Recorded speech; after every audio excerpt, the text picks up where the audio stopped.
नवीन पट्टनायक एकधारारे जड़े लेखक राजनैतिक व्यक्ति एवं ओडिशार 14तम मुख्यमंत्री। से विजु जनता दलर सर्वोच्च नेता। आसंतु आज एमिति एक जननायक जीवनी उपरे आलोकपात करिबा। नवीन पट्टनायक जन्म 16 अक्टोबर 1946 रे ओडिशार कटक सहर रे एक करण परिवार होइतिला। तांको बापांकर नाम विजु पट्टनायक। ओडिशार पूर्वतन मुख्यमंत्री तथा एक लोकप्रिय नेता थिले।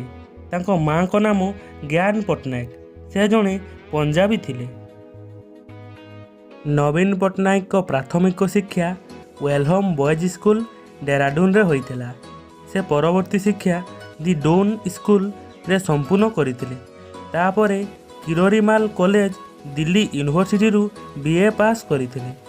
नवीन पट्टनायक जड़े लेखक थिले एवं तांकर अधिकांश युवावस्था राजनीति दूर रे अतिबाहित होइतिला।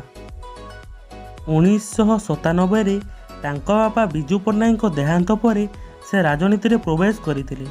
तार गोटे वर्ष पर से तांको बापांको नाम अनुसार विजु जनता दल गठन करथिले। तांकर नरम स्वभाव, गरीबों पई सरकारी नीति एवं दुर्नीति विरोध में कठोर कार्यानुष्ठान ओडिशा रे तांको पई लोकप्रियता आनी देथिला।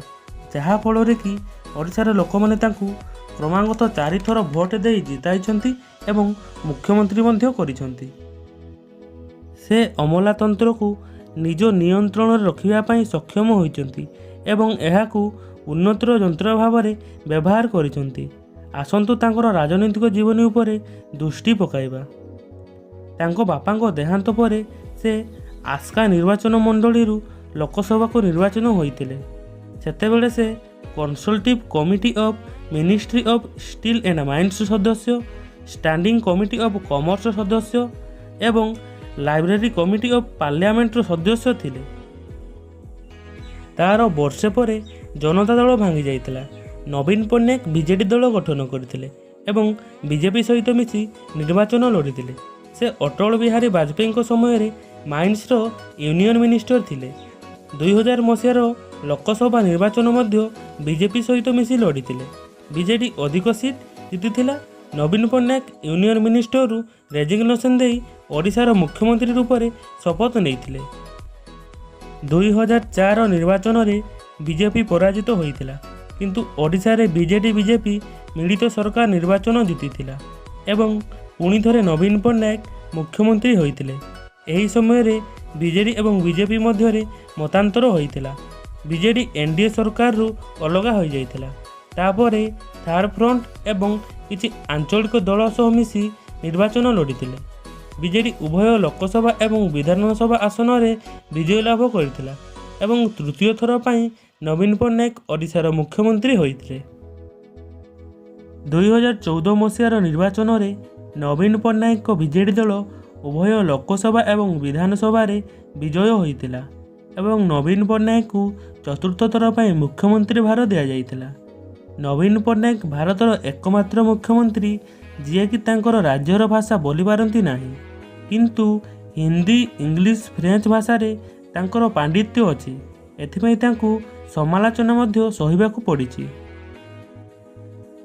नवीन पट्टनायक को मिलिथिबा केतोटी अवार्ड गुडिक हला घूर्णिबात्या फाइनिल रे 10 लाख लोकंकु समुद्र तटरू हटाइबा एवं लक्षाधिक जीवन बंचाइबा पई यूनाइटेड नेशन तरफरु तांको सम्मानित करा जाइतिला।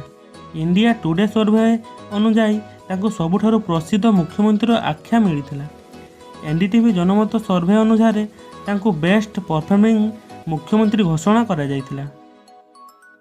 राष्ट्रपति प्रतिभा पाटिल तांको आइडियल चीफ मिनिस्टर अवार्ड रे सम्मानित करथिले। नवीन पट्टनायक लिखिथिबा केतोटी बही गुडिक हला a second paradise, the garden of life एवं ए डिसेट किंगडम। यह थिला नवीन पट्टनायक जीवनर किछि मूल्यवान तथ्य। जदि एही भिडियोटी आपनको भल लागिछि तेबे एहाकु लाइक करंतु एवं शेयर करंतु एवं एहिपरि भिडियो देखिबा पई आम चैनल को सब्सक्राइब करि नियंतु। नमस्कार।